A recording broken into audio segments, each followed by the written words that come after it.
Kita tahu bahawa tumpuan di dalam pendidikan seperti yang Pak Dina sering tekankan, bukan sekadar meneruskan acara sama ada kurikulum ataupun pedagogi yang sedia ada. Perubahan itu, kalau kita mau tingkatkan keupayaan, kalau kita tingkatkan keupayaan negara umumnya, maka tumpuannya pertama bina pendidikan, dan keduanya pantas menangkap perubahan yang begitu dinamik. Dia tidak boleh statik. Negara atau masyarakat yang tidak berupaya untuk membawa perubahan yang pantas akan ketinggalan.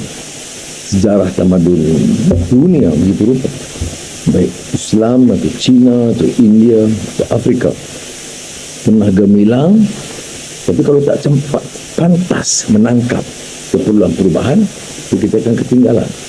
Sebab itu dalam negara madani sekarang saya menekankan keperluan perubahan.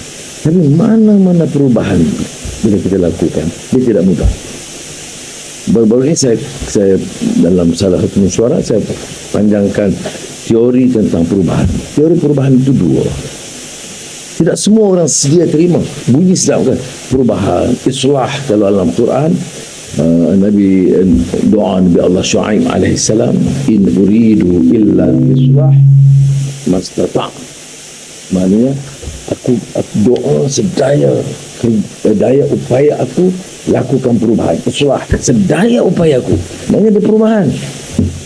Kalau kita tengok hijrah Nabi Muhammad SAW dari Makkahul Mukarramah ke Madinah, itu satu pengembaraan, satu adventure, satu migration ataupun transformation ke arah perubahan dari sistem yang korup, menindas, zalim, resis, kebencian antara kaum, merubah menjadi manusia yang lebih universal, lebih tolerant, hormat nilai kemanusiaan.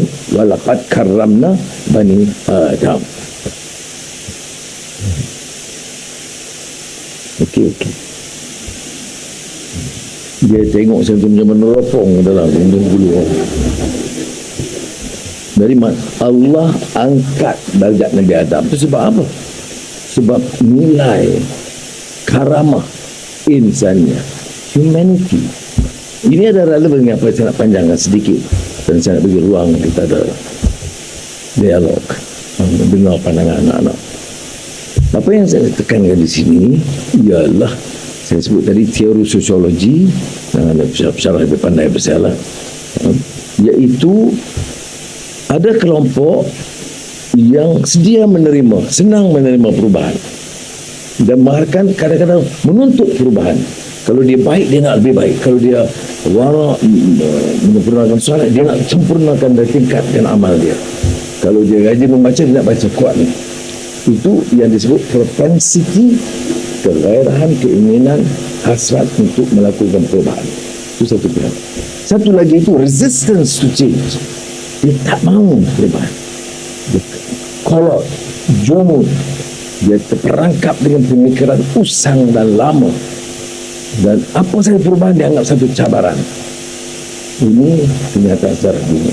Satu pihak senang menerima perubahan, menerima apa disebut, kalau istilah Jerman dia kata Zeitgeist of the times. Zeitgeist maknanya tuntutan zaman. Okay. Maksud saya cakap jauh. Satu lagi ialah yang saya katakan keengganan menolak. Baik.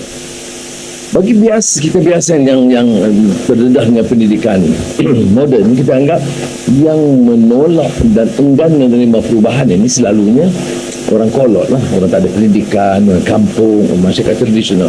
Itu memang yang dikaji oleh dalam bidang apa yang antropologi, selalunya yang resistance to change itu orang kampung, pedalaman, kolot, orang Arabi, belah-belah desert. Itu umumnya dan ada kebenarannya, tapi tidak semestinya. Jadi bagi kalangan ini itu resistance to change. Dia modern, pakaiannya, stylenya. Tetapi keengganan perubahan itu ada. Dia tak senang kerana itu akan mencabar kewibawaannya ataupun kebiasaan dia. Kalau ada buat kontrak nak bina IPG, mesti bagi komisen. Jadi harga yang patut 400 juta jadi 500 juta. Ini bukan perkara baru, dia terdedah dalam laporan.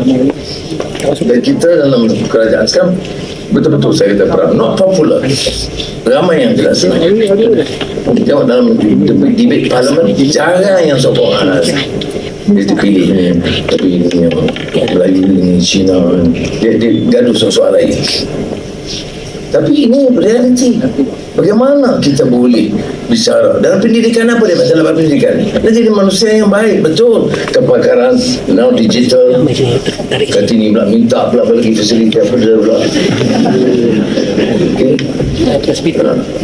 Fair. Nanti saya teliti dengan Fazlina. Boleh itu masalah. Saya kata anak-anak saya really committed.